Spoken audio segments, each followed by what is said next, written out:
Hello, hello. My name is Kier. And I'm Liam. And this is Recovering Anarchist.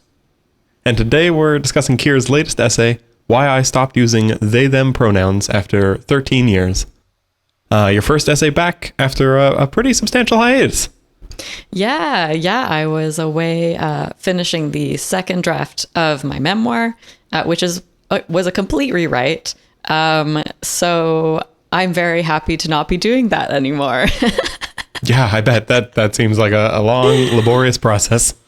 Yeah, it was really good. But I miss the podcast, so yeah. And I have to think you also miss being able to sort of put your work out there and see how the world responds to it. The memoir is sort of, working away from the public, whereas this piece, very much in the public. Great, yes. Great response to this. Yeah, it was, it's true. I kind of had a hermit phase when I was working on the manuscript, and now I'm back, and it's like, yay and at the same time, but mostly yay. Yeah, totally. All right, so I was wondering, there was one thing I wanted to ask about the essay that was something that wasn't included in the essay. Reading through it and reading through the comments afterwards, I wonder if you put any thought into including some sort of disclaimer in the essay, sort of a clear statement of like, I'm not anti-trans, I support trans rights, that sort of thing that I know is the case for you. But I feel like some writers would have put that in right up top to dissuade misinterpreting the work. and you opted not to. I'm curious about that decision. Yeah, I think in general I've become anti-disclaimer. I used to have like very long disclaimers on even conversations that I was having in real life. And they seem kind of futile, to be honest, because a lot of times the disclaimer, is an attempt to avoid being misunderstood, right? And I don't know, it can serve some purpose in that regard, but there's no way to avoid being misunderstood. And I kind of feel like it ends up being a spoiler almost. I don't know, like I kind of want the essay to unfold. And it will be, some people will get what I'm doing, some people won't get what I'm doing. And I think a disclaimer wouldn't necessarily help in that regard. But it was clear in the comment section that, yes, some people definitely had questions at the end of it. Right. Totally. Like, I respect that decision, though. I feel like if you're trying to write an essay and you want it to stand on its own, then, you don't need to, like, take people by the hand and be like, and this is the exact moral I want you to take away from it. I hope that just such a sort of personal story that's told with a lot of compassion for everyone involved, really. I hope that sort of thing kind of maybe can even break through the simple bullet point list that you might be tempted to include, right? That it gives something more detailed or more profound even than anything you could capture in a disclaimer. I think there were a couple comments sort of along the lines of, I didn't know what to expect after the title, or, like I wasn't so sure going in. I don't like clickbait titles, but I think this one, the essay did answer the question in the title, which I think is fair game. No, totally. And I think it does it in a really fascinating sort of, I don't know, there's clickbait titles and then there's also clickbait essays where the content of the essay feels just as, metric driven and sort of surface level as the clickbait title. Whereas this, I feel like the title, you told me before it got published what the title was going to be. And I was like, oh boy, how's Kier going to deal with this topic? And well, it was even more collaborative than that, actually, because we were talking about what I should do for my first essay back. And I think I said something like, well, I've been thinking for a long time about writing about not using they pronouns anymore, but I don't know. I don't know about that. And it was you who was like, I think that's the one you have to do. That's the one. Yeah. Reintroduce yourself a bit. And it's also, I was also just curious as a person in your life who like has, I tried my best for a good long while to use the right pronouns, and it was totally, it comes up in the essay a bit, like the family members who would get it wrong by accident and it's awkward to correct them. That was me in some part, I'm sure. But yeah, and then I don't know, I guess it was earlier this year, or I guess it was last year because it's January. Yeah, just sort of out of the blue, a message like, oh yeah, you can use she, her now. And it's still weird every time at this point. But I was like, I need a whole essay explanation of this. I'm not satisfied with a one-time text that just, changes your pronouns after all this time.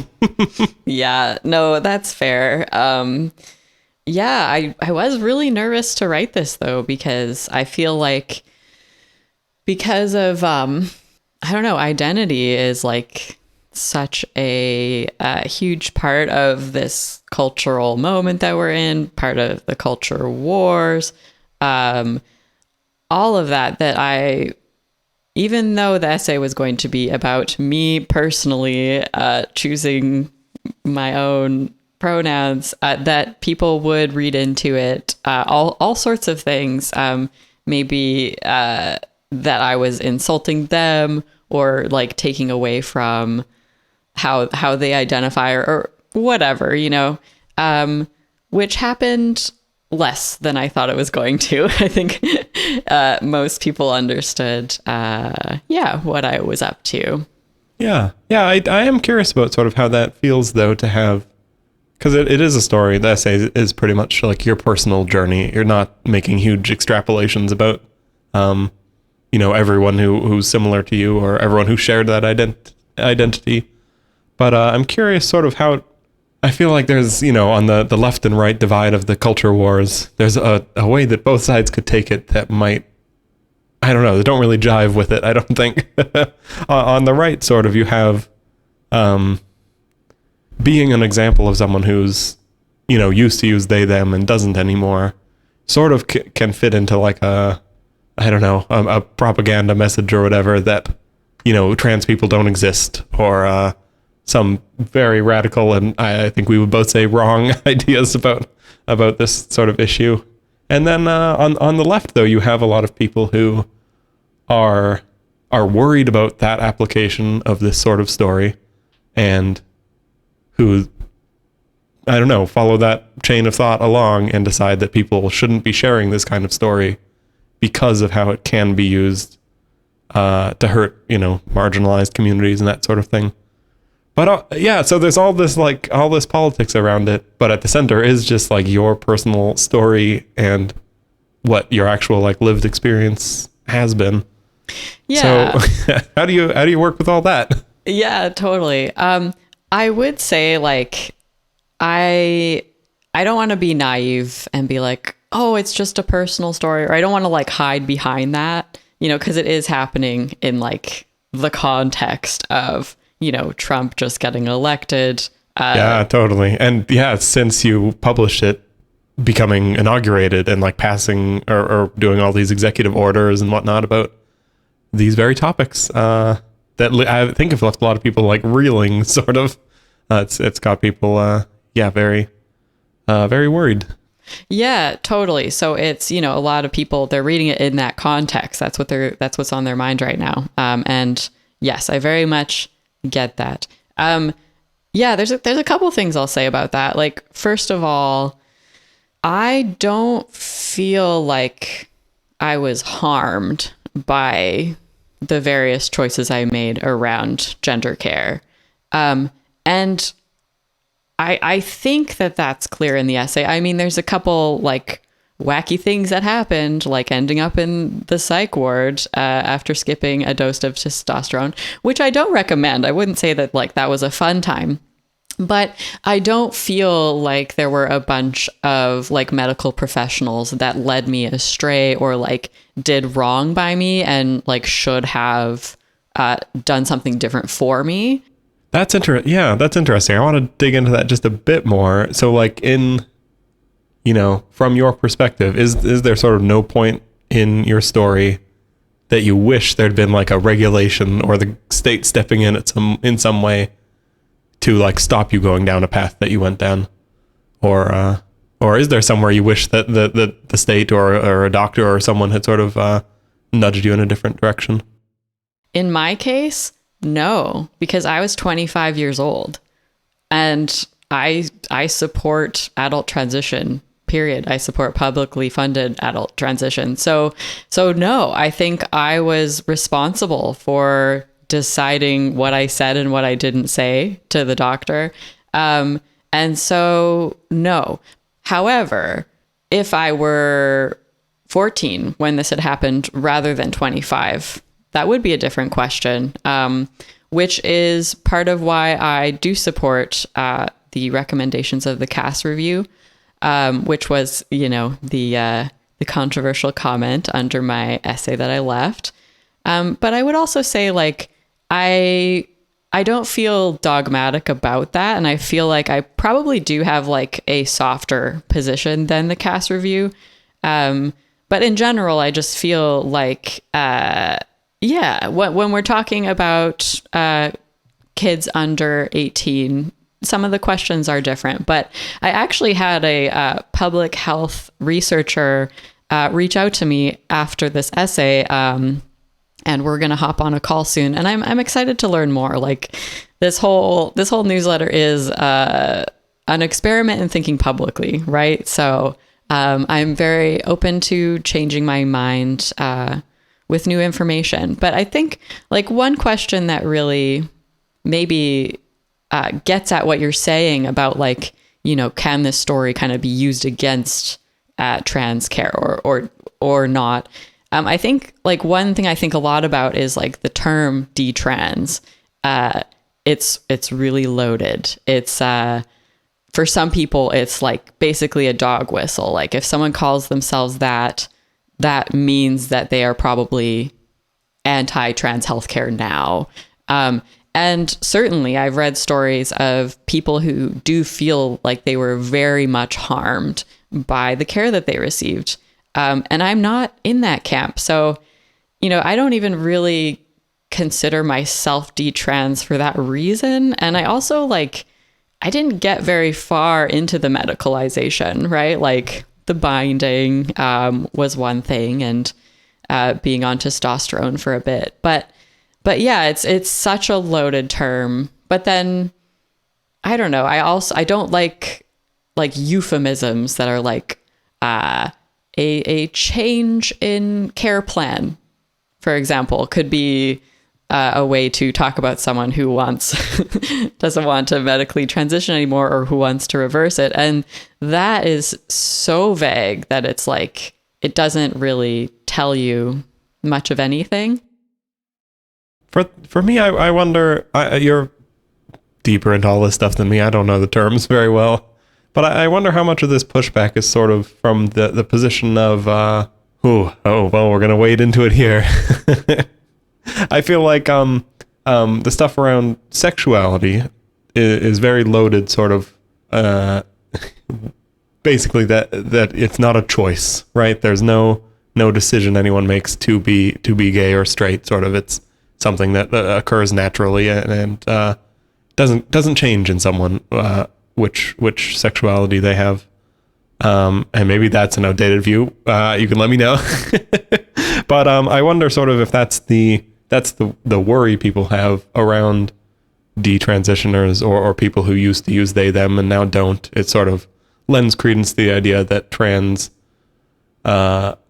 is different from sexuality, or gender is different from sexuality in that way, that people do seem to be, it seems to be more fluid, right?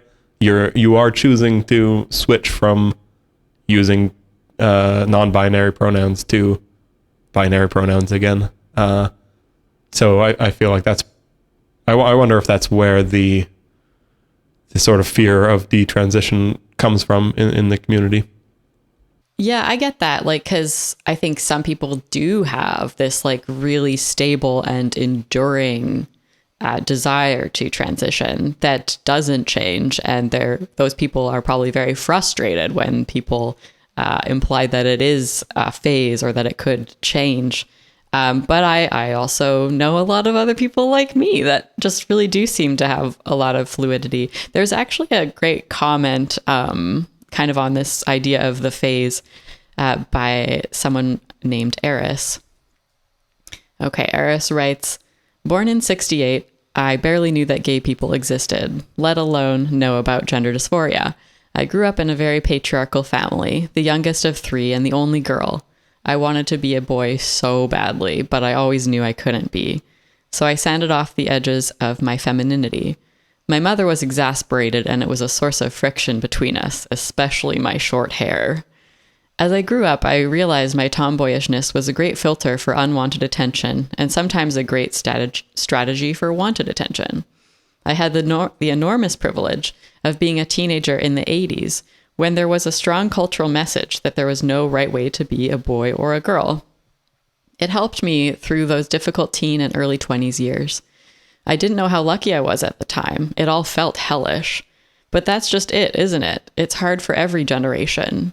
The difference these days is we don't let people find their way through it. We try to fix things when they're not broken and interrupt the process. It's meant to be hard. It's meant to be a time of self-exploration and identity forming. It's a time of great flux, but it's a necessary phase of our human lives. My daughter thought she was trans and defiantly stated it wasn't just a phase. It was, but it also wasn't just a phase. What is life but a series of phases, a series of very important phases? We need every phase to become a fully developed adult.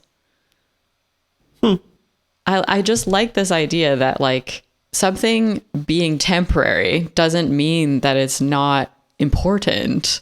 Yeah. You know, because it does feel like the phase idea is a way to like diminish something, like how real something is. And maybe that's sort of oversimplifying or missing the point. Totally. Yeah, that's very interesting.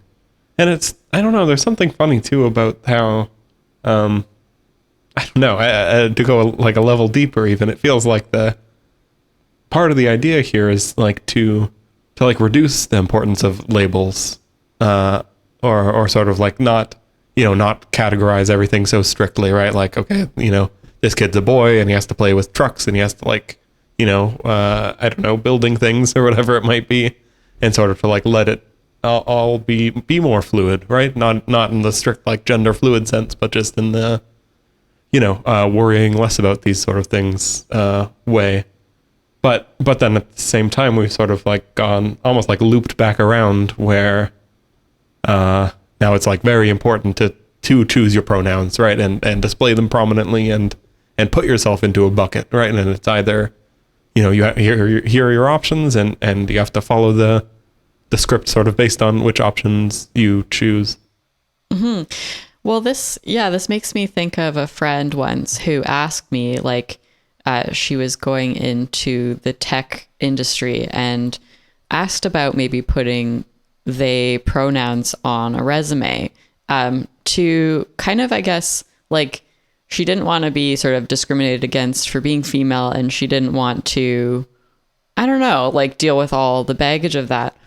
And it was really interesting because unfortunately, I think it's the opposite effect actually in some ways. I think, don't quote me on this, but I think that like CVs that have they them pronouns on them are like less likely to be hired. But also it's almost like in wanting to distance yourself from this thing, instead it becomes this like really important, crucial thing. Like if you have they them on your CV, like if you didn't have it, you might never have to talk about gender with your boss. If you put they them on there, you probably do have to talk about it with your boss, actually.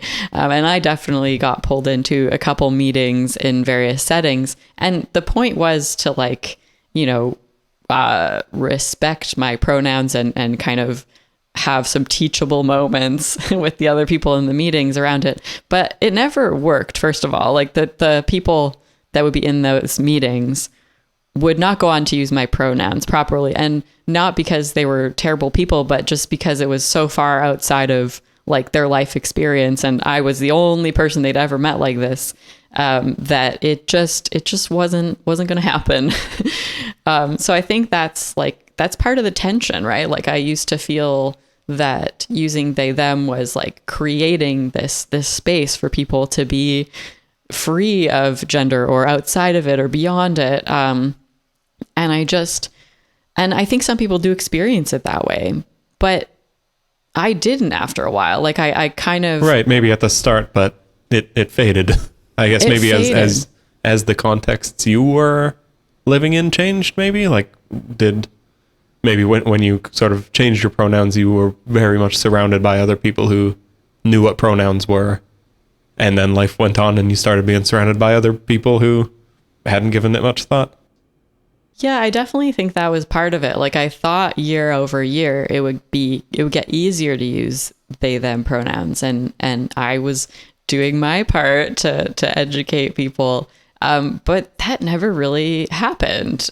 Yeah, I'm curious about that. I wonder sort of, because in the essay it sort of feels like you bought into almost two ideas at the same time, right? That one was that you were non-binary and you should use they them pronouns.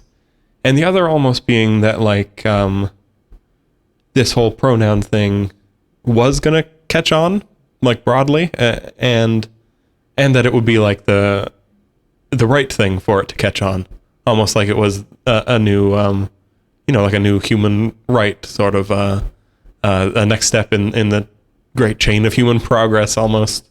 And I'm curious what you think of that sort of vision of the world now. Is it's still something you'd like to see happen? Are you hopeful it will happen? Do you not care about it so much anymore? Yeah, that's a good question. And it's a tough one because on the one hand, I'm like, well, like non-binary pronouns have come to be very important for a not insignificant number of people. And for me, like at its very simplest, pronouns are a way of showing respect. Yeah, that's always how I ended up thinking about it. Like just, I don't know, where I'd be talking to my friends about you and they'd be confused by it. And I'd be like, they asked me to, and I respect them. So I'm gonna, that was the full explanation, right? I didn't feel like getting into any sort of gender theory stuff with my friends. So I'd just be, they asked and I'm a nice person and no skin off my back.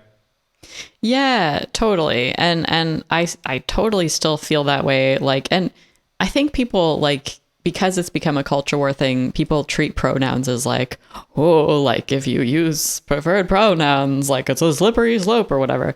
I don't feel that way. Like, and I think, there are lots of things that we do like in a multicultural society to show respect, that might not be our own practices, right? But we're still like if I have a dog on a leash and I'm walking by someone wearing a hijab, I'm going to hold the dog close to me. And I don't know that person. So maybe that person loves dogs. But I also know that in a lot of Muslim countries, like dogs aren't really pets. They're more, street animals and considered to be dirty. So it's just like this tiny little thing I can do, which may or may not be appreciated by that person.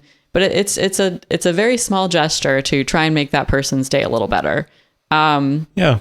That's interesting. Yeah. I don't feel like, I guess for me, that's like the argument that like, well, you're infringing on my rights by insisting that I use pronouns. Like, I don't think anyone should go to jail for using the wrong pronouns. Like, but it's just kind of like, like what does it cost you? And my argument is it doesn't cost me anything to use the right pronouns for someone else. Yeah. And it does seem a little silly, the idea that like, buying into this one little custom even needs to mean you fully endorse the whole thing, right? Like, I don't know, you walk into a church, you take your hat off.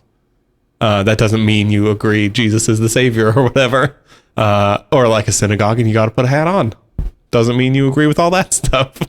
Like, it's just like you're very basic, right? Some places you got to take your shoes off. That doesn't mean you agree with, it's just like, when you're interacting with a person or a culture, sometimes they have expectations, and you don't have to like buy in fully to the entire belief system to just do that one little thing they're asking you to do to interact with them, right? Yeah, I would agree with that. But it's also interesting the way that you said spaces, and a lot of your examples included an actual like going into a place of worship.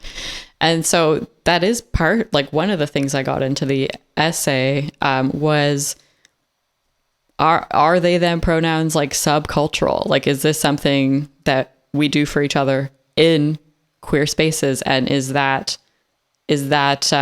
like, should we be trying to get everywhere to follow those norms? Or is it more like, yeah, if you come into our space, then we're going to have that expectation of you. But, you know, if it's a pharmacy or a grocery store, you know, it gets a little trickier.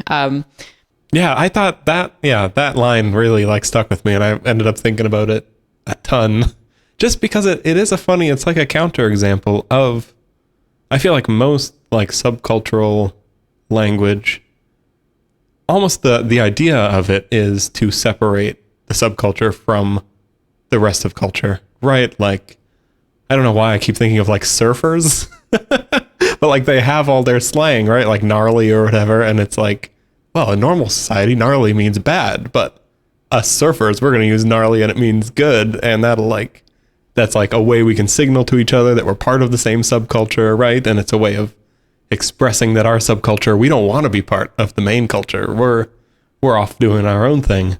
But pronouns really don't have that aspect to it. It's almost hard to think of another example. Maybe I haven't tried hard enough, but like where a subculture comes up with a new way of talking about something and wants the whole world to get on board with it and sort of sees it as like don't see it as like a subculture lingo thing, but see it as like a morally right thing for everyone to talk in this way. Yeah, I mean, the only thing I can really think of is like slurs or like old words for, you know, different cultural groups that we don't use anymore, or most of us don't use anymore. Which I guess maps on pretty well, right? I don't know if it does. I don't know if it does, right? Because is it a slur to misgender someone, especially like when it's, because that can be done maliciously for sure, but also right, it's often not. So maybe sometimes it is if it's like purposefully trying to humiliate someone, but it's often not that. So, but to your question of like, do I in general, like, would I like to see this they them pronouns kind of normalized or not? Have I changed my mind on that? First there's the question of respect and that people want those pronouns to be used. So in that sense, it seems like the answer would follow that it should be adopted. And I'm down if that happens. Like, you're not going to catch me like picketing. Right. You're not fighting against it. No, I'm not. That's the thing. I could be wrong here. Like, I have come to believe that they, them pronouns are not going to be widely used in the mainstream culture. I could be wrong. That's a prediction, right? Predictions by nature can be very wrong. And if I am wrong, great. I'm happy to go along. But I think what I would say is that I do feel more complicated about that now, because I almost feel as though like I want women, no matter how they look, to get to be women and to get to be she.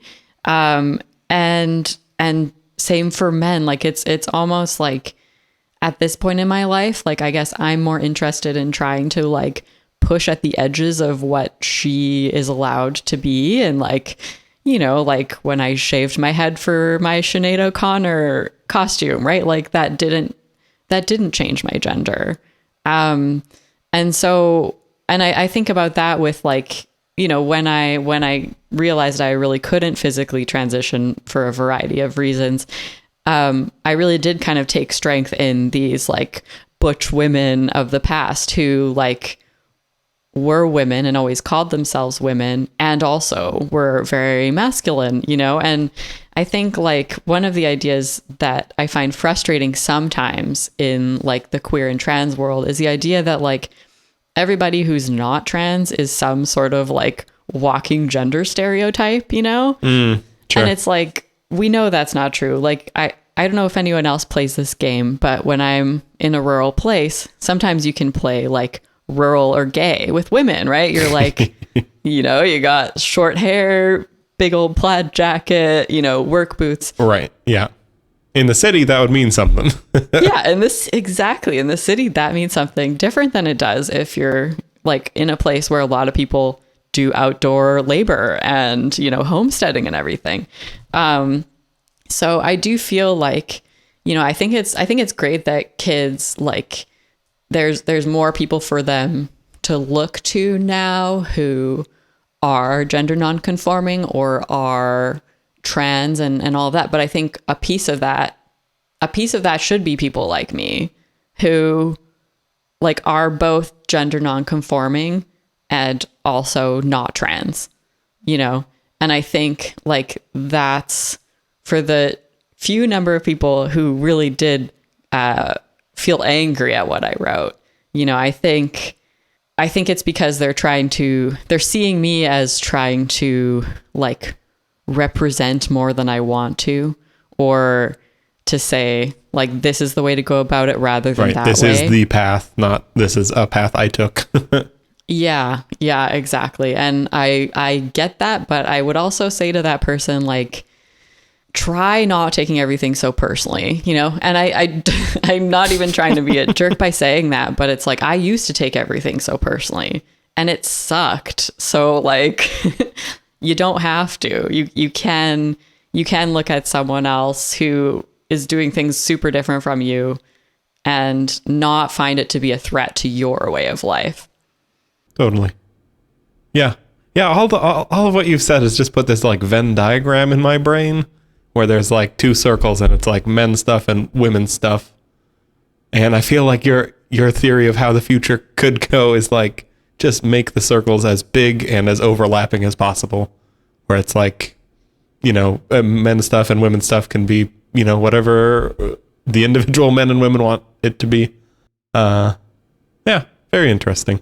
Yeah, like I think about, you know, I've heard the saying like non-binary people have always existed, and that drives me crazy because it's like this is a new identity, guys. But what they are saying is that like there have always been some people that don't conform to gender, and that's true. And I think like there's a lot of effort now to kind of look back through history and be like, oh, like that person would have transitioned like if they'd had the opportunity.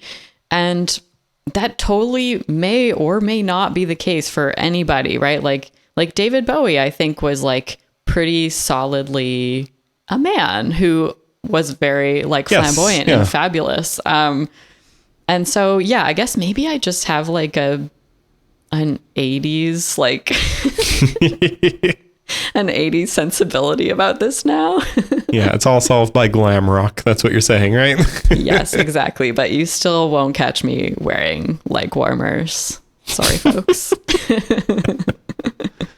Well, that seems like a perfect place to end it. Yeah, I think so. Great. Yeah. Well, it was nice to talk to you again. You too. This has been Recovering Anarchist. Until next time.